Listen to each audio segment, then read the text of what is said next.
views and opinions expressed in this program are those of the participants and do not necessarily reflect the views of BronxNet or the program underwriters.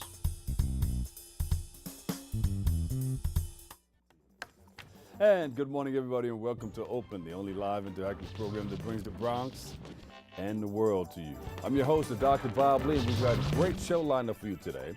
Now, coming up on today's show, we'll take a look at a moment to achieve balance and creatively heal the body, mind, and spirit. Plus, we'll sit down with a Bronx student who is working to create change. Then we'll find out about a project designed for women's health. And we'll check out a group that is using soccer, yes, soccer, as a tool for empowerment. And later on, we'll preview a woman in the show and spread hope and laughter. All right? So stay tuned. All this and more is headed your way because we are now definitely open.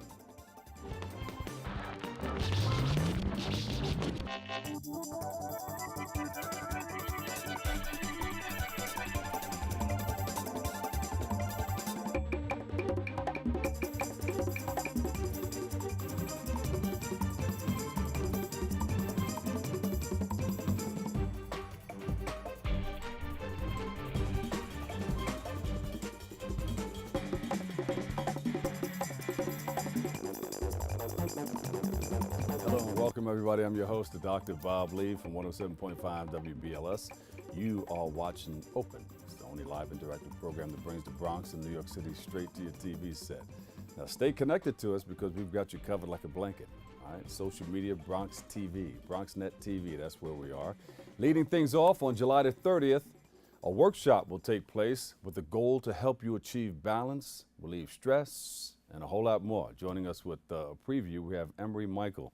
We welcome you to the show. Thank you for having me. You were waiting with anticipation. You said, Yes. here we So are. excited, yeah, it's wonderful. Tell us about all the wonderful things that you're doing. So I'm an art therapist and I work with individuals and groups, and one of the things I love to do is offer back to the community workshops that help alleviate stress, deal with anxiety, especially today everything is just crazy. Yes, so I think it's wonderful to be able to offer workshops that include creativity and writing and things we don't often make time for in our day. Sure. What are people coming to you about? I mean, what's stressful in their lives? What's the number one thing maybe in New York City? Yeah, the number one thing, I would say a lot of work stress and a lot of just stress about how to balance life at home, life at work, life in general, and finding those times to take breaks. Doesn't happen often. Sometimes you try to put all those things. If you look at everything in bunches, I think that's one of the things that can stress you out.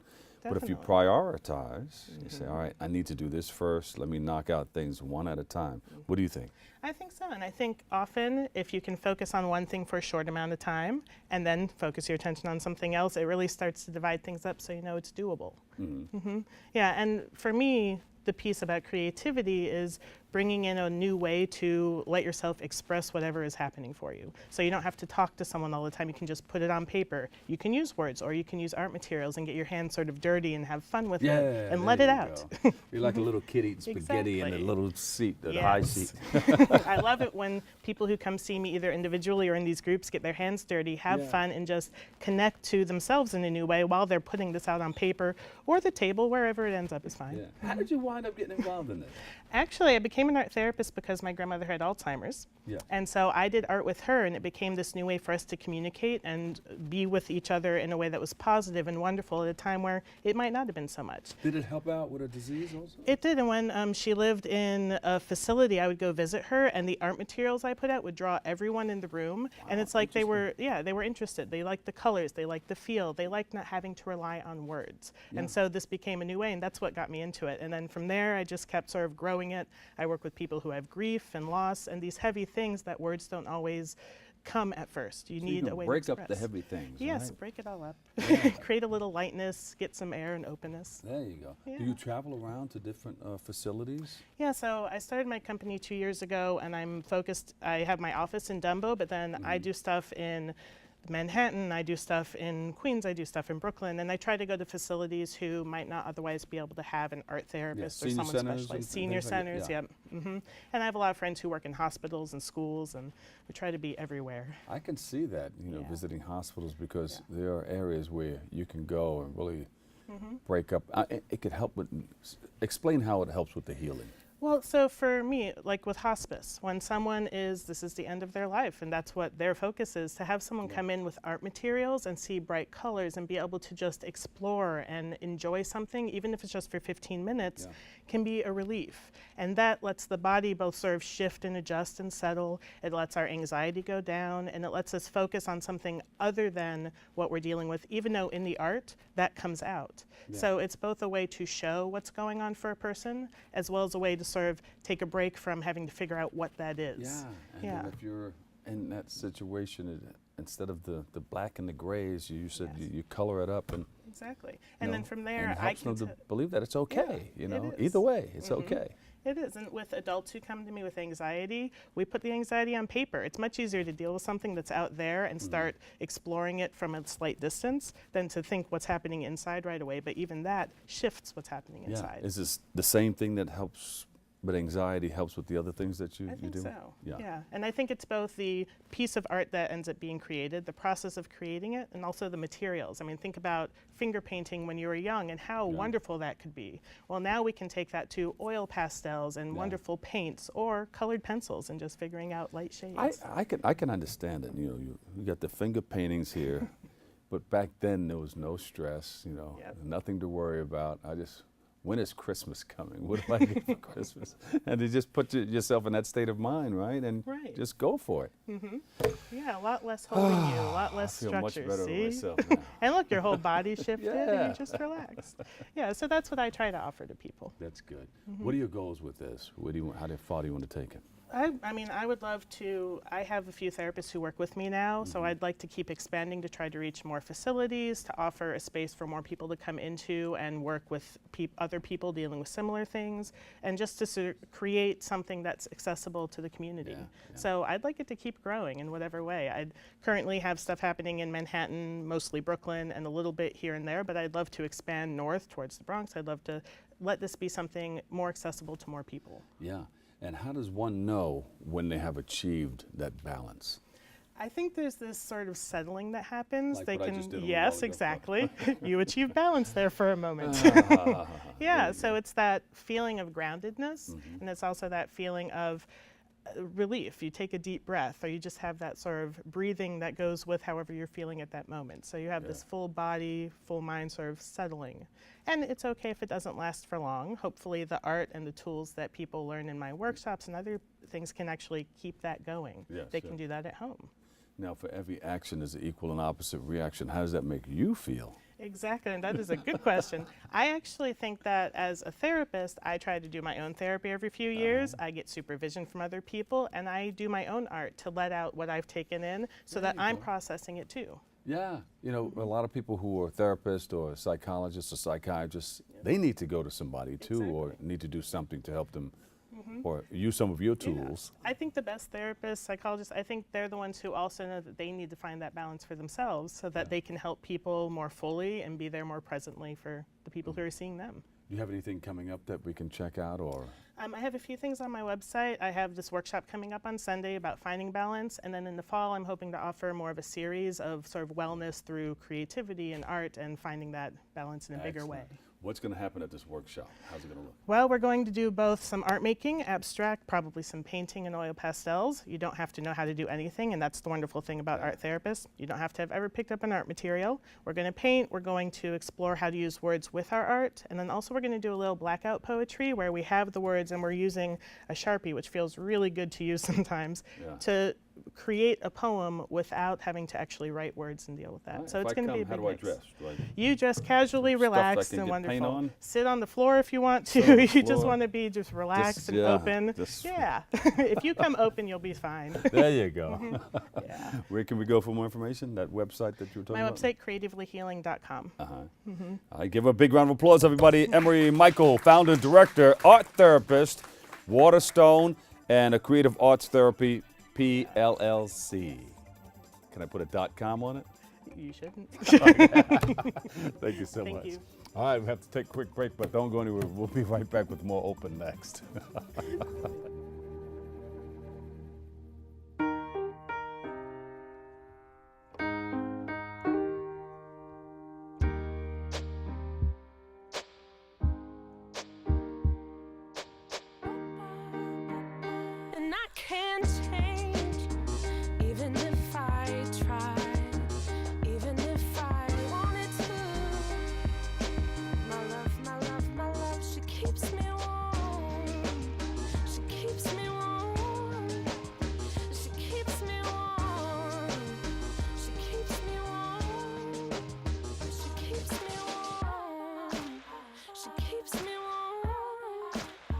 We are neighbors and best friends. I love my sister.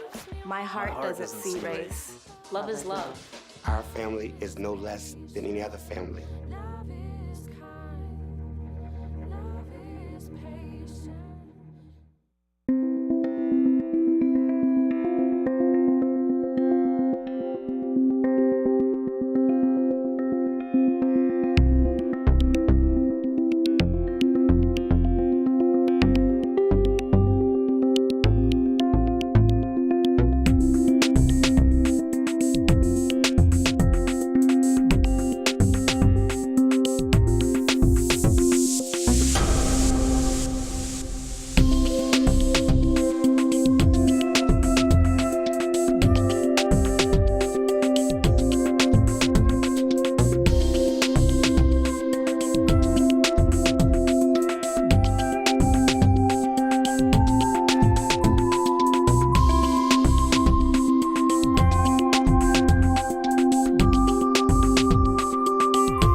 And welcome back, everybody. Our next guest is a student in the Bronx who has recently won a Youth Fellowship Award. He's going to tell us about it and joins us with the details about his work. We welcome Alexander Chu. Are you related to Ray Chu and the crew? I am not. Well, look him up. He's a nice guy to know. Say, hey, I'm your long-lost brother. Long-lost brother, yeah. Can you help me out a little bit? But it seems like you're doing well. You won a fellowship Yes. award. Tell us about that. So I just found out about it through my program. I'm a member of the Youth Justice Board in New York City. It's from a lot of students like about my age, 14 to 18 years You're old. 14. Oh, I'm 17, but Oh, there 14, you go. Okay. 14 to 18. So all grades in high school. Yeah. And so across all 5 boroughs, there's Okay. students from all 5 boroughs. So this year we worked together. The topic was targeting youth homelessness Yes. in New York City. So together we did a lot of research. We led focus groups with homeless youth directly, and we visited a lot of shelters and learned a lot about it. And next year we're going to be targeting going towards the next step, which is talking to policymakers and trying to implement Oh, I more like it. change in that There you way. go. So, I yeah. like it. Yeah. We congratulate you. Thank you. And congratulations on your fellowship award. Thank you. What are some of the things that you've learned in doing your research and, and talking to homeless people or Yeah. finding out about the homeless? So- Homeless youth. Yes, homeless youth. So yeah, I realized it's a pretty underrepresented field of study. So I didn't know I had no idea that there was such a large population of homeless youth in New York City, because a lot of the time it's not really like in the statistics, because homeless youth don't report that they're entering shelters and stuff. So the number is very hard to determine exactly, but also talking to the homeless youth like firsthand through interviews, you get to learn a lot about them and a lot about their experiences and a lot of the struggles that they've gone through. So it was What are it some was of a the great things that you've experience. learned? Do they So- sleep in shelters mostly, or they ride the subway cars? They sleep on the streets? Do they collect bottles? And So a lot of a large population of homeless youth are LGBTQ. So a lot of them do not enter a lot of the shelters due to like discrimination they face from even the staff members are not treating them properly, as well as the other members of the homeless shelters. So a lot of them do either stay at their friend's house, sleep on their friends' couches or ride the subways. And it can get them into a lot of trouble by panhandling, which is a quality of life offense that a lot of the students have gotten in trouble with, and as well as like hopping the MTA system. So just leads to more and more trouble for them. So Alexander, what propelled you into this area here? You know, how did you capture this interest? So I learned about this program through my school. I feel really lucky. I live in Manhattan, so I know how expensive things are to live, and I realize, you know, I live such a great life, and it's, you know, it's time to give back to the students, and I think it's really important to help the other kids because I live such a privileged life, and a lot of the kids don't have that same opportunity. How many people are involved in this this contest? This DHL or the Youth Justice Board program? The DHL. So I don't know how many people applied, but 5 students across won the U.S. won. So I'm the New York winner. There you go. Give them a big round of applause, everybody. We've got Thank a you. New York representative. Yes, indeed. All right, so you mentioned a little while ago that you have all this information, you have this research done, and later on you want to maybe get with some of the elected officials to try to make change. Yeah. How do you propose to do that? So we wrote you know, a report based on our findings this year. We did like a presentation down. We did one at City Hall with de Blasio wasn't there, but with a lot of the other officials important. Would you like to meet him? I would. Did you ever meet him? I've seen him before walking by City Hall, but I have not met him personally before. So, but if you met him, what would you tell him? I would tell him that I think it's time to make a lot more shelters because I think even the Bronx is one where there's a high homeless population. Yeah. I've seen on the news that they're starting to make a couple I saw, but still it's pretty underrepresented. Let's send a message out to him. You take this camera right here and go straight at Mayor de Blasio. Hello, Mayor de Blasio. I'm Alex Chu. I have done a lot of research. I've realized that there's a lot of homeless youth in New York and not enough shelter space, as well as friendly staff that are willing to accommodate these youth, and I think it's time for change. Excellent. All right. Mayor Alexander Chu is reaching out to you. He has some information. Any of the other elected officials you would like to meet? Anyone, I guess, who can help with this cause. So There you go. no All one in right. specific. Yeah. All right, so do you have anything coming up that we can all check out, or you have anything on the webpage or? Oh yeah, look so at? there's 2 things. So this DHL Fellowship Award, it's the first year that they're doing it, so there wasn't a lot of information, so my counselor from the program told me about it, but next year they're going to continue doing it, so you're going to win a trip to Ecuador, and so yeah, I'm going in 2 weeks. It's going to be great. Continue my work on a global scale, so it's a big issue in Ecuador as well. Now that's how you think big. That's how you do it. Yeah. Alexander, we're proud of you. Thank you so Thank you much. so much. All right, give him a big hand, everybody. Alexander Chu, DHL Youth Fellowship Award winner. Yes, representing New York in a big way. He's going global. All right, we have to take a quick break right here, but stay tuned. We'll be right back with more Open next.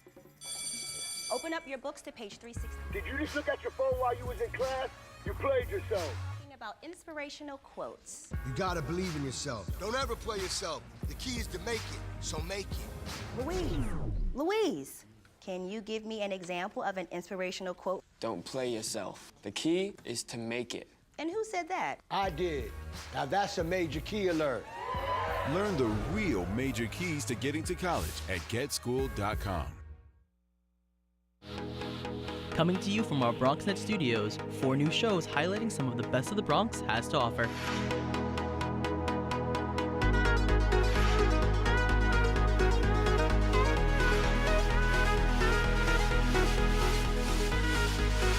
We sit down with political leaders on In the District and discuss local legislation, events, and issues.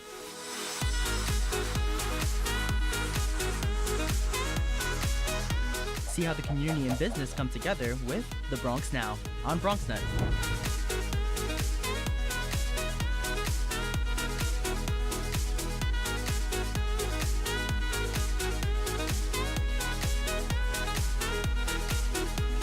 Nosotros features leaders from our Latino community.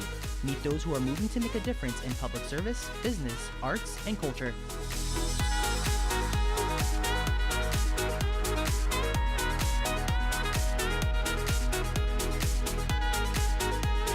Looking for new and exciting dining experiences? Then you'll want to savor the Bronx and try new restaurants and eateries that fill the borough with delicious dishes.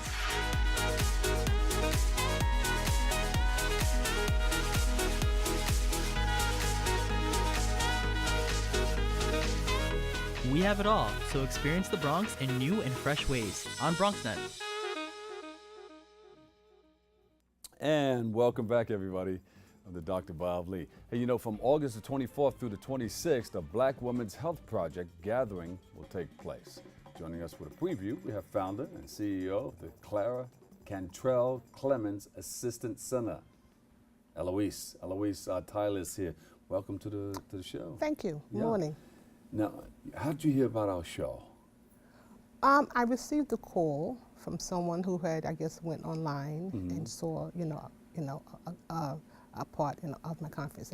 Okay. You said, I need to go on there. We're gonna let everybody know what's going on, yes, right? Thank you. So tell us about some of the things that you're doing in our community. Well, I basically serve the African, Americans, and my focus is to help us have a better quality of life with a special focus on African American women, because so often we are not, really focused on helping us have a better quality of life. And of course, health is a major part of having having that. And so I have really done things around health, education, family, different things that I think that do help us have a better quality of life. Yeah. You grew up in South Carolina, huh? I actually in Queens. Queens, yeah.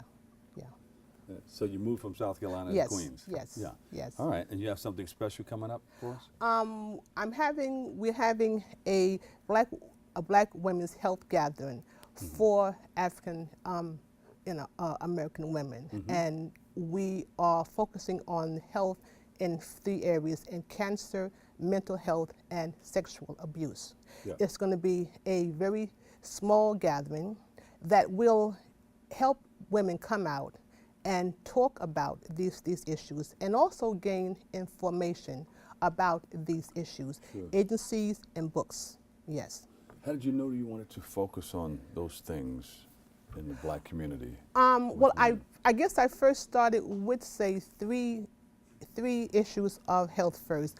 Mental health is a big issue. Sure. And for us as African Americans, we don't talk about mental health. Why is that? There's a stigma attached to it. There is yes, it is. A lot of it is that whenever you use the mental health, the thing is that people are crazy. Yeah. That's the actual first thing. So you hold off on trying to go to the doctor or see a psychiatrist or a psychologist or a therapist because people may think that you're crazy. Yes. And then I think also racism play a big role in it. Our own cultural perceptions of it. How we feel like if we say is that we have this problem, for a lot of us who are very church oriented, it's a shame to say I have a mental problem. Yeah. And these things happen and we just do not focus on it, starting with our young children who have problems in school because of, this. So, but what do you recommend if somebody thinks that they have a mental health problem? What do you suggest that they do? See someone in the actual mental health field. But there also, for many of the older African Americans, there is a trust issue with the established doctors because we don't trust them, going back 2 years ago, how they used us for certain health experiments, and we, as a race, did not know this. So trust factor. And then I think it's also not a lot of African American doctors. So they don't look like us. They don't know us. And that's a major issue too. Yeah, that can be major. So what are the other, besides mental health, you mentioned 2 other Cancer and sexual abuse. Yes. Sexual abuse covers a wide spectrum. And so this affects men and women, going back to say young children. So that also affects our mental health also. Yes. And therefore, for us to say, get this under control, get healing, forgiveness, we need to say, talk about this and then seek help. What are we doing at the churches? What church do you attend? The Al Memorial Church of God in Christ in Mount Vernon. Yeah. Some churches are dealing with that issue, but so many of the African American churches are not. And I have a program is I'm lining up to say help churches also take on their role in that. So that's going to be my next project, and that's going to be very difficult because churches have things set up. So and some things they don't want to kind of. Yeah, a lot of different denominations. Yes. So it's hard to get everybody on the same page. So my thing is that the thing is going to be, we are one church, but in many locations. We are the Black church. Whether you're AME, Church of God in Christ, Baptist, see us as one church facing the problem of healthcare, because healthcare affects all of us. So I must sell that concept of one church in many locations. There you go. Yes. So at your event, what's going to happen? We're going to have workshops, and we also will be giving them information on healthcare, different books, different agencies, and also taking data and asking them questions about certain health problems. And that way we can kind of get information on them. And it's a 2-day workshop. Yes, yes, session. Actually, it's going to start on Thursday evening, and then it's going to go all day Friday, and then it's going to go Saturday. So, and there actually will be lots of time.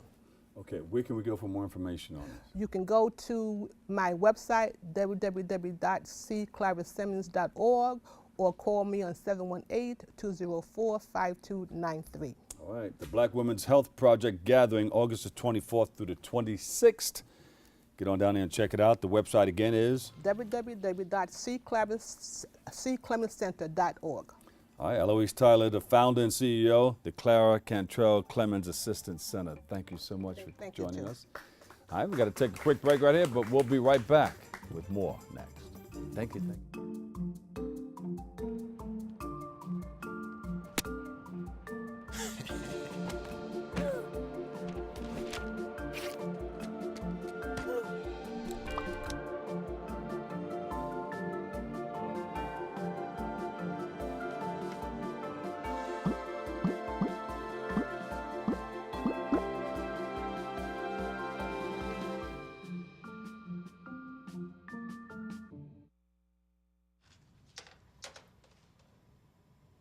Wow, these are really good. You act surprised.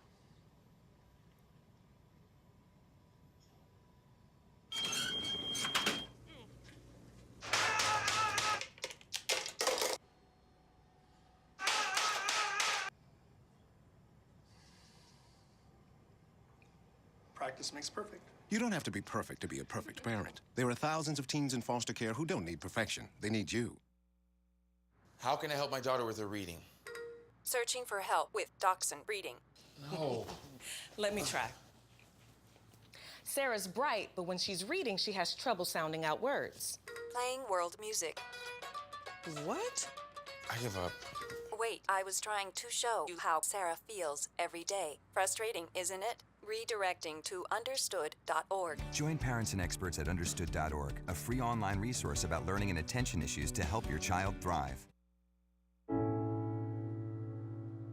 I guess sometimes things just happen. Devastating things. Your whole world changes in an instant. That's what happened to me the day my mother had a stroke. I'm Paul George, and I want you to spot a stroke fast. F, face drooping. A, arm weakness. S, speech difficulty. T, time to call 911. Protect the ones you love. Spot a stroke fast. My name is Osvaldo Adames. I grew up in the Bronx and went to school right here at the Bronx School for Law, Government, and Justice. In the 7th grade, I hadn't given college that much thought. But all of that changed when I entered the Bronx Institute at Lehman College's Gear Up program. Gear Up helped simplify the entire college application process, helping me prepare for the SATs and organizing college visits and open houses. Last year, I graduated from Hamilton College in upstate New York with a major in mathematics and a minor in Mandarin Chinese. Now, I'm a teacher at my old middle school.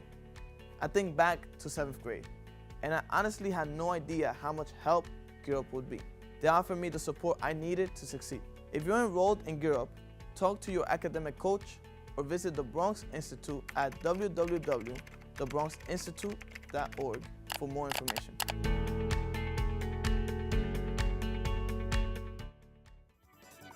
All right, welcome back, everybody.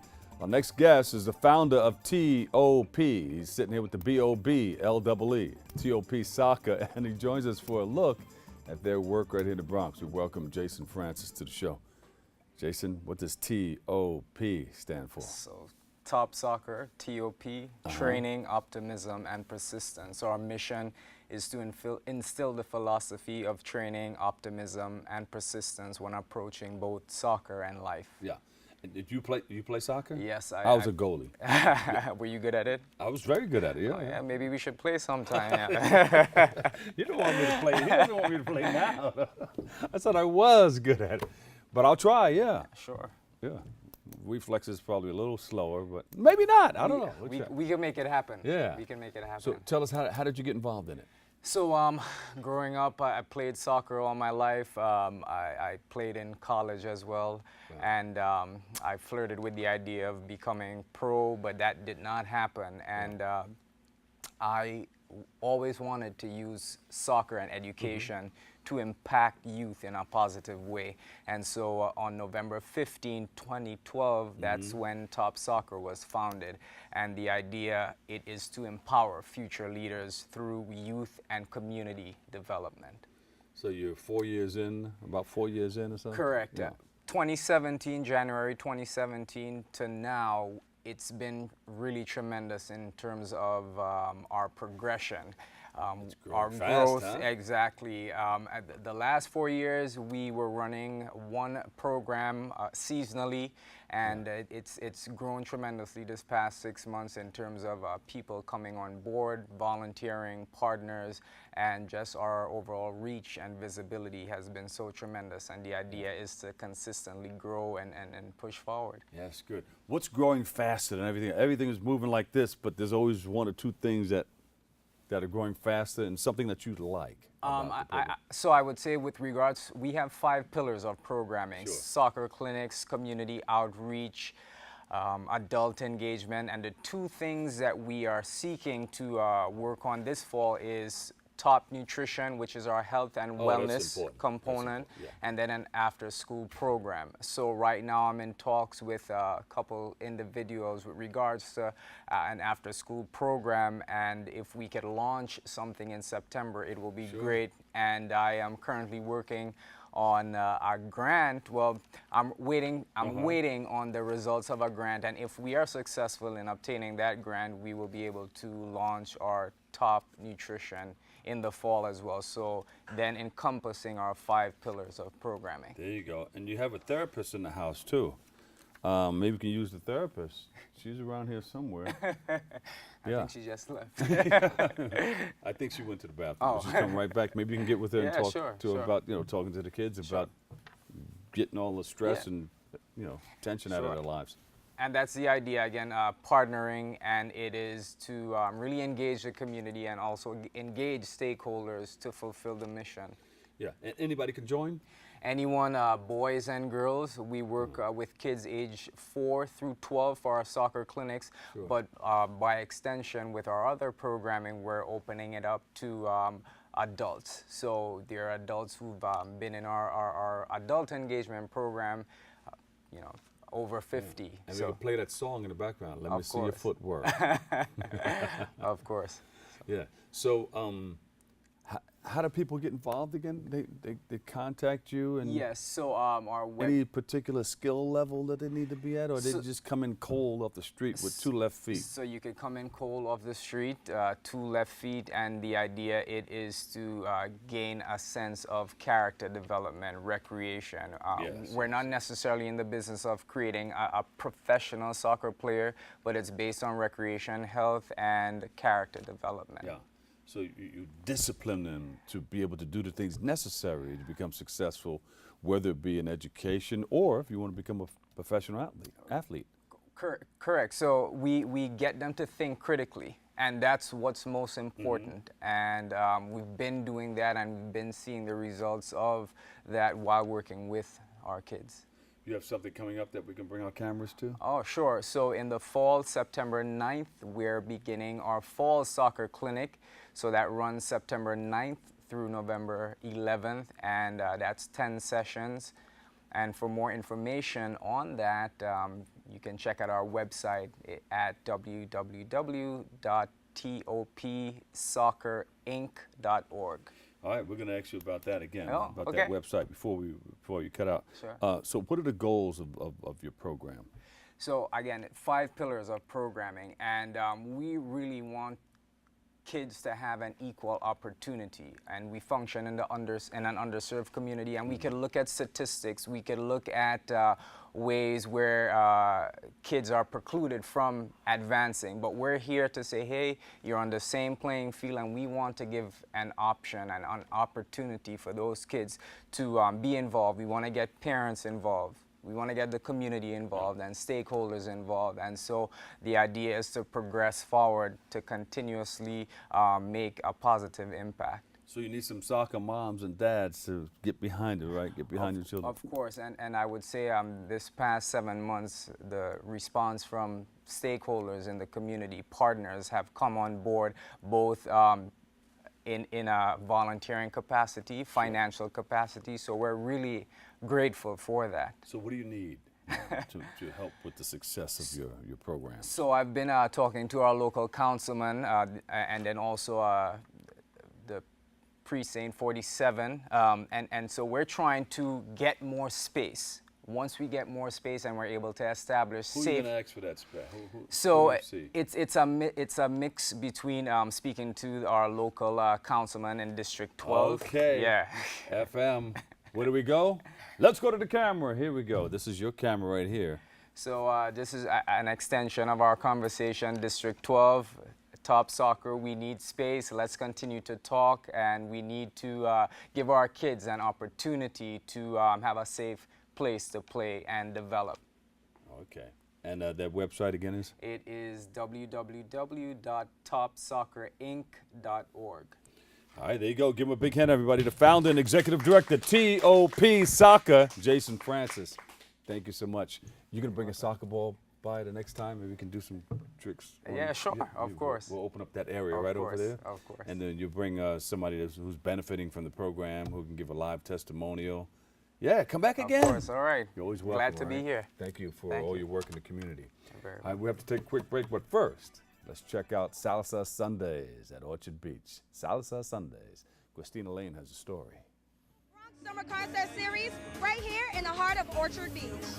The concert series celebrates the cultural diversity of the Bronx, while also drawing attention to its extraordinary financial growth. This is our tradition. Every Sunday, we open up until the last Sunday of the summer with a salsa concert, as well as other genre of music. And it's just a good way for everybody in the Bronx to take a pause from their daily struggles and all of the stresses that they have, to come to the Bronx Riviera, enjoy themselves, and you can see thousands of people out here having a great time. And that's exactly what they did, had a good time, while dancing to music like old school hip hop and R&B, salsa, and pop. It's awesome.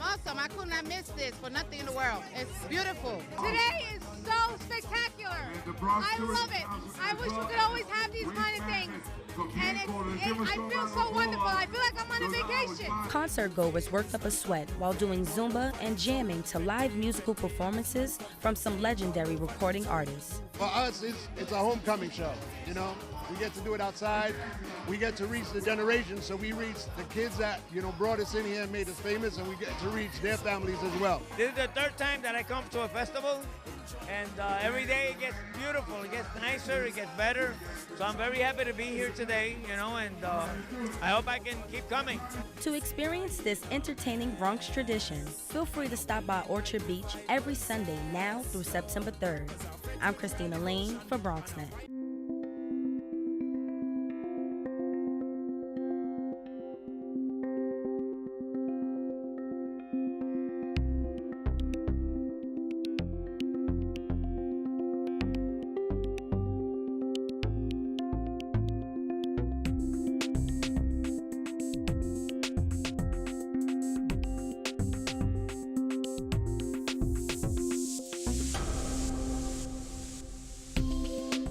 Thomas, you've got prediabetes. But with more exercise and a change in diet, it can be reversed. I've tried exercising. It just makes me hungry for bacon. I love bacon, too. And who really likes to exercise? Not me. Me neither. Nobody. So we're good? What? Oh, you still have prediabetes. Big time. Every time I hear the alarm bell go off in school, I think it's an air raid. A lot of houses in our neighborhood have been destroyed. I like to close my ears and sing songs whenever the bombs come close. I'm worried our new neighbors won't like us. But I know it's all gonna be worth it. I just want my family to be safe. But these are not my words. These are not my words. These are not my words.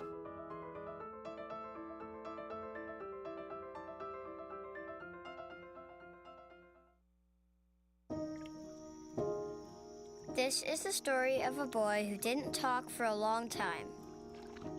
The boy liked things to always be the same. Any changes would scare and upset him. The unknown was an unfriendly place. The boy was very sensitive to lights and sounds. So he built secret hiding places where they couldn't get in. The boy didn't like looking people in the eye. He wasn't trying to be mean, it just made him feel uncomfortable. Sometimes he would flap his arms again and again. One day, I found out I have something called autism. My family got me help. Slowly, I found my voice and learned all the ways I could live with it better. Early intervention can make a lifetime of difference. Learn the signs at autismspeaks.org. And welcome back, everybody. Give yourselves a big round of applause for doing all that you do. Hey, you know, beginning August the 1st, our next guest will be presenting her. It's a one-woman show and Platform Griot, right? Yes, correct. All right. And she joins us today for a preview. We welcome Brandu Koloko. Thank you All so right. much for having me. Yeah. The name comes from Brandu Koloko. So Bendu is Bendu Koloko. Yeah, Bendu is a popular Sierra Leonean name. Uh-huh. My dad's from Sierra Leone, and my mom is American. There you go. Yeah, she's from Brooklyn. Brooklyn's Which in is the where, house. yes, which is where I'm from. So. Now, tell us about this one-woman show. You came up, you wrote everything? Yes, I wrote this script myself, Uh-huh. and I'm just trying to promote it as much as possible. So basically, the character's name is Michelle, Uh-huh. and she's homeless. So it's like the audience is invited into a day in her life, like just that moment in time. So she's just talking about how she got to where she is and some of the things that she's witnessed on the streets. And it's just a very candid conversation, and it humanizes her, basically. And she sings songs as well in the show. And you're soliciting money in New York City subway? Is that right? Yes, Tell yes. us about So basically, that's how the show starts. She sets up like her area where she's on the platform, and then she starts singing the song, and while she's doing that, she's just talking. And throughout, she sings songs. You must have taken some acting classes. I have in the past. Uh-huh. I did study acting in undergrad, theater and drama Yeah. at Spelman College. And since then, I've also teach. Like I have a theater certificate in New York, and also I teach math as well. Yeah, because when I was taking acting classes, they told us to go out and dress as a bum and sit alongside the side, or sit by a train station, and see how people treat you. You know, Yeah. just feel that. You know, and it's a different thing from you being who you are. Mm-hmm. You know, when you're a homeless-looking person sitting by, people don't respect you as much. Right. There's some people that'll give you some love and they'll give you, you know, put $1 in your bucket and all that stuff or something like that. But it's a different feeling. It's a different look. Right. You know. And so that kind of was my inspiration for the piece. I remember when I went to catch a bus at 34th Street, and it was in the summertime, and I was late, and I went running, and I saw all of these homeless people sleeping on the steps of the post office. Yes. And I just couldn't believe the amount of number. And somebody else said that earlier.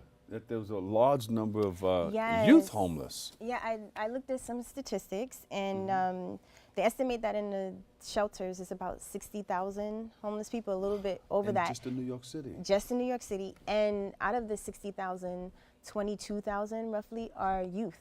Yeah. And so it's just a tremendous number. And I also saw that we have the highest number since the Depression. And it's hard to estimate because that's only the numbers in the shelters. It's not even the numbers of those on the rough, like living on the streets. It's hard to estimate those who are actually living on the streets. So it has to be an astronomical number of those. And how does that help you with your project and some of the things that you're doing? Right. So with me, this character came to me, took hold of me, and so I just want to share this character with the world. And I hope that those who see the play will leave transformed. So it's like I'm using my art for transformation, and that's pretty much what I do. And I would hope to partner with someone in the future, like someone who does outreach for the homeless, or advocates for the homeless population. That would be wonderful. Yeah. Is it easy for you to jump in and out of character? Yeah, I'm not like one of the method actors who's like staying in character for weeks and you can't talk to them, and no. Yeah. I pretty much leave everything at the rehearsal, and then I gain inspiration throughout the day. So let's say if I do see a homeless person, then it resonates with me, and I use that on the stage. But it's not like I'm walking around in character all day. No. You hear people who get stuck in character and they go home and they're still playing that person. Right. Do you have a monologue, or can you do a quick 30-second piece for us? Or 15-second? Sure. So I'll This is just do a the part of the beginning. play. Yeah, I'll do some of the beginning. Okay. Okay, that's fine. Sure. So All right, you're in character. I'm in character. Excuse me, miss. Can you spare $1? Oh, which camera should I look in? Should I look in a particular camera? Should you look at your camera? Okay, that's fine. Okay, Okay. go there. Excuse me, miss. Can you spare $1? Excuse me, sir. Can you spare $1? Can you spare $1? I don't want no change unless you change that to $1. Then I'll take your change. Can you spare what? I have to keep up with the current financial demands of our economic system. Inflation is a mother. Can you spare $1? I don't want no change. Ooh, thank you, sir. Thank you. You got that dollar. Yeah. Inflation is a mother. Yes. Hey, yeah, right there. Leave the rest out. But we get it. Yeah. Very good, very good. Oh, you forgot to give her a big hand, everybody. At home, too. Yes. So where can we see this? So it's at the Workshop Theater. Mhm. It's a part of the Midtown International Theater Festival, and that's New York City's longest running consecutive theater festival. Sure. So the Workshop Theater is on 36th Street, Yeah. and it's in the Jewel Box Theater. So it's 3 performances, August 1st, August 5th, and August 6th at various times. The first performance is at 6 p.m., well, 6:30, and then the next one is at 6:30, and then the next one is at 4:45. It's a one-woman show. One-woman show. You put it all so I together. bring some different voices together and also sing in Oh, the yeah? show. Yeah, Uh-oh. like there's a few songs that she sings as she's collecting dollars. So Yeah. That's good. All right. So you're going to take this far, right? Because I you're hope thinking about so. the night. You got this, and you got something that's coming up after that, and you're just going to keep it going. As far as God will take it. There you go. There you go. All I'm right. So enjoying the ride. you got to enjoy that ride. And you got to have fun doing it too, right? Yes. Where can we go to watch this? Can we go to our website and see all the listings and all that? Yeah, my website is therealbindu.com. Mm-hmm. So that's TheRealBindu.com. So everything's there. I even have some songs there. I recorded an EP, and I'll share a song from the EP that I recorded later on. It's called When Angel. later on? To my understanding, I'm going to sing, play the djembe and sing Okay, later. there you so, go. All right. You can find some of my songs there I as thought well. we were going to go to a place to watch it, but no, we got something Here, right here. That's yeah, right here. So give her a big hand, everybody. Bendu, Koloko. Thank All you. right, and we'll take a break right here, and when we come back, Bendu will perform next, right here on Open.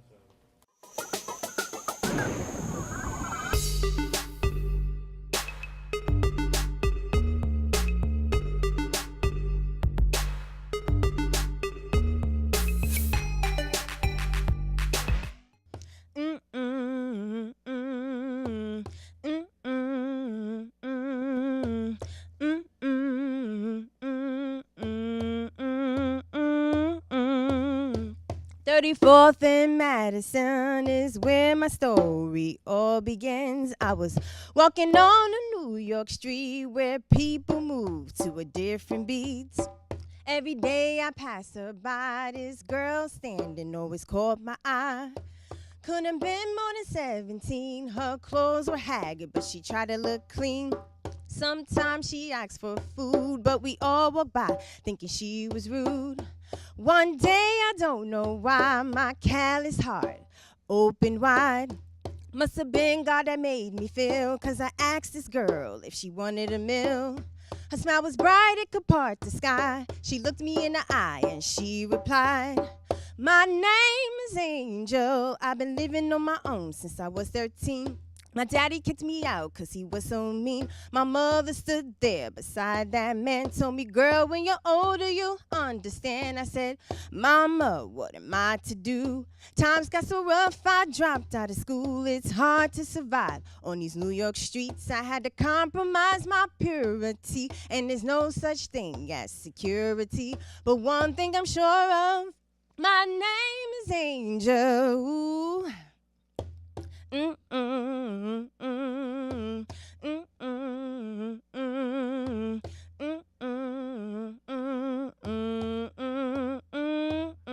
So I took her to the restaurant. I said, girl, you're free, order what you want. She said, I rummaged through garbage for 30 days. I'm grateful for this meal in every way. I said, honey child, it's the least I can do. Please tell me, how else can I help you? Can I give you cash, a place to lay your bed? Just say the word, I have an extra bed. She said, don't judge me, I don't follow your rules. I made it this far 'cause I'm not a fool. My life's my own, you don't understand. My cards were dealt and I played my hand because my name is Angel. I've been living on my own since I was 13. My daddy kicked me out 'cause he was so mean. My mother stood there beside that man, told me, girl, when you're older, you understand. I said, Mama, what am I to do? Times got so rough, I dropped out of school. It's hard to survive on these New York streets. I had to compromise my purity, and there's no such thing as security. But one thing I'm sure of, my name is Angel.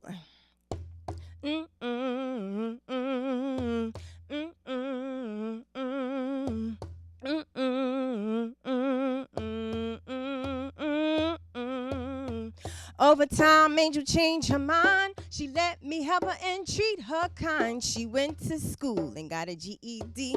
Things were getting better, at least it seemed. She got a job and she worked as a temp, but she still owed money to a Jack Lake pimp. I think he resided in the pits of hell. Sometimes when I call her, he started to yell. One day, Angel came with a friend. She had to pay her balance by 5 a.m. I said, Angel, call 50. She shook her head, no, and said she had to go. I tossed and turned to the early morn. I jumped out of bed and rushed to her group home. Yellow tape is what met my eye. I tried to deny it, but I knew she died. Her funeral was held on a sunny afternoon. I cried so much she was gone too soon.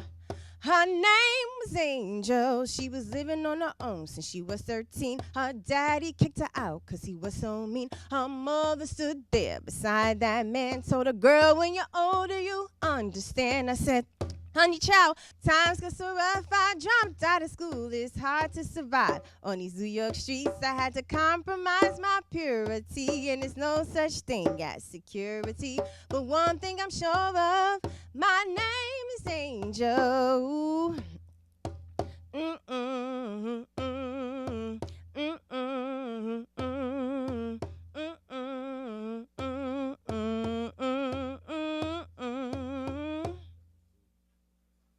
Yeah. Bandu in the house. Yes, indeed. Yes, indeed. Thank you so much. Thank you for having me. Where are we going to be? You know, you're performing this for the first time, right?